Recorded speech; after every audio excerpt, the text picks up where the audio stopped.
नमस्कार। द देसी अड्डा पर आपका स्वागत है। मैं हूं राकेश तिवारी। देखिए, कोसी की बात करेंगे तो आप बिहार के ऊर्जा मंत्री को भूल नहीं पाएंगे। बिहार के ऊर्जा मंत्री इस बार विधानसभा का चुनाव कितनी ऊर्जा से लड़ेंगे? क्या उनके जिले में एनडीए के जितने भी प्रत्याशी हैं उनको ऊर्जा मिलेगी इस बार, जिस तरह से 2020 के चुनाव में मिला था? आज इसी बात की चर्चा होगी कि कोसी के क्षेत्र सुपौल जिले में विधानसभा क्षेत्रों में इस बार एनडीए का क्या होने वाला है, आरजेडी की स्थिति क्या होने वाली है, इतिहास इन क्षेत्रों के बारे में क्या कहता है और इन क्षेत्रों में दोनों दलों की तैयारी क्या है। आज ये सब बातें होने वाली हैं। तो चलिए इस चर्चा की शुरुआत करते हैं और सबसे पहले जानते हैं कि जिस जिले में बिहार के ऊर्जा मंत्री विजेंद्र प्रसाद यादव का घर है, जहां से वो चुनाव लड़ते हैं, उस जिले का हाल क्या है। विजेंद्र प्रसाद यादव सुपौल से चुनाव लड़ते हैं। सुपौल जिले में 5 विधानसभा क्षेत्र हैं: सुपौल, त्रिवेणीगंज, निर्मली, पिपरा और छातापुर।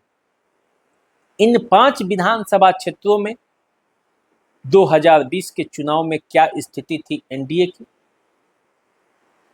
2025 के चुनाव में क्या तैयारी है, इसी की चर्चा करेंगे। तो देखिए, सबसे पहले चलते हैं सुपौल। सुपौल जहां से विजेंद्र प्रसाद यादव जनता दल यूनाइटेड के टिकट पर चुनाव लड़ते रहे। बिहार सरकार के बड़े मंत्रियों में एक बड़ा विभाग भी है ऊर्जा विभाग, और उसी ऊर्जा का इस्तेमाल ऊर्जा मंत्री अपने विधानसभा क्षेत्र में करते हैं और ऊर्जा से परिपूर्ण होकर लगातार 8 बार जीते हैं। सुपौल से कोई टक्कर नहीं, कोई दूर दूर तक संघर्ष नहीं, बड़ी आसानी से विजेंद्र प्रसाद यादव चुनाव जीत जाते हैं। छोटे नेता नहीं हैं, नीतीश कुमार के करीबी खास नेताओं में से एक। पिछले चुनाव में जब उतरे थे चुनावी मैदान में तो 86,174 मत लाए थे और 28,099 मतों से जीते थे। कांग्रेस के प्रतिद्वंदी थे इनके खिलाफ मिन्नतुल्लाह रहमानी, उनको मिला था 58,075 वोट। तो एक बड़े वोट के मार्जिन से चुनाव जीते थे, 28,099 वोट। 2025 का चुनाव है, तो 2025 के चुनाव में भी क्या विजेंद्र यादव बाजी मारने वाले हैं?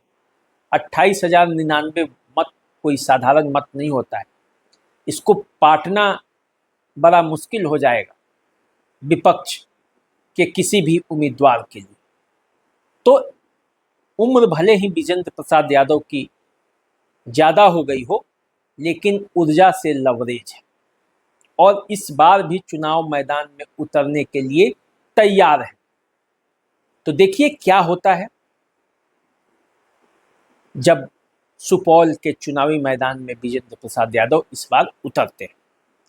दूसरी सीट की बात करते हैं, त्रिवेणीगंज।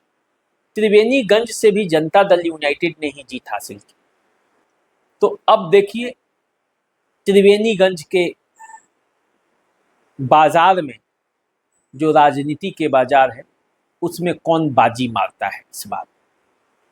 अब आइए तीसरी सीट निर्मली की बात कर लेते हैं। निर्मली से अनिरुद्ध प्रसाद यादव, जनता दल यूनाइटेड के ये भी प्रत्याशी, ये चुनाव जीत गए 2020 में और 92,439 मतों से इन्होंने पराजित किया यदुवंश कुमार यादव को। यदुवंश कुमार यादव को 48,517 मत आए, 43,922 मतों से हार गए। ये भी एक बड़ी जीत। देखिए जीत का अंतर कितना बड़ा है सुपौल में, ये समझने वाली बात है। यहाँ पे महागठबंधन कितना कमजोर है, जीत का अंतर ही सब कुछ तय कर रहा है। अब चलिए चौथी सीट पर बात कर लेते हैं। चौथी सीट पिपरा, यहां से जनता दल यूनाइटेड के रामविलास कामत चुनाव जीत गए। विश्व मोहन कुमार आरजेडी के जो कैंडिडेट हैं उनको पराजित किया। जो ये सीट है बड़ी आसानी से यहाँ से भी जनता दल यूनाइटेड ने अपनी जीत हासिल की। अब जो अगला सीट है वो है छातापुर। छातापुर से बीजेपी के प्रत्याशी नीरज कुमार सिंह उर्फ बबलू, मंत्री भी हैं ये भी, इन्होंने अपने निकटतम प्रतिद्वंदी विपिन कुमार सिंह को पराजित किया 21,000 मतों से, लगभग 21,000 मतों से। 93,570 मत इन्हें आए थे और विपिन कुमार सिंह को 72,712। इस तरह से यदि आप देखेंगे तो 5 विधानसभा क्षेत्रों में एनडीए ने 5 सीट जीत ली। महागठबंधन शून्य पर आउट, 0 सन्नाटा, कुछ नहीं मिला ही नहीं। प्रयास तो बहुत हुआ। तो 2020 की जो खट्टी यादें हैं वो यहां महागठबंधन के पास, एनडीए के पास एक हसीन यादें हैं।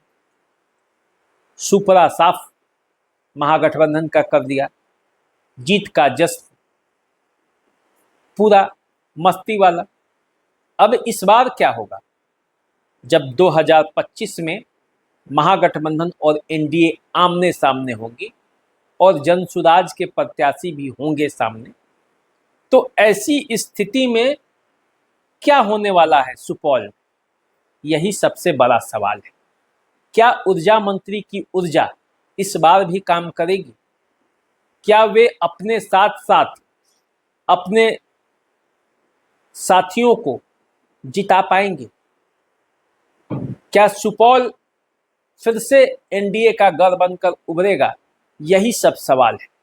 और इन सब सवालों के लिए इन जो विधायक हैं इनके 5 साल का जो कार्यकाल है उसका भी पोस्टमार्टम जनता करेगी और तब जनता चुनेगी कि आखिर किसे वोट दें, किसे नहीं दें, किसे सत्ता पर भेजें। तो देखिए आगे क्या होता है। सुपौल की चुनावी राजनीति में कौन सी बाजी किसके हाथ आती है, कौन सा समीकरण कहाँ फिट बैठता है, इसके लिए आपको थोड़ा सा इंतजार करना पड़ेगा। तो आप हमारे साथ बने रहिए, देखते रहिए द देसी अड्डा। चैनल को सब्सक्राइब कर लीजिए, फेसबुक इंस्टाग्राम पे हमें फॉलो कीजिए। अभी दीजिए इजाजत, नमस्कार।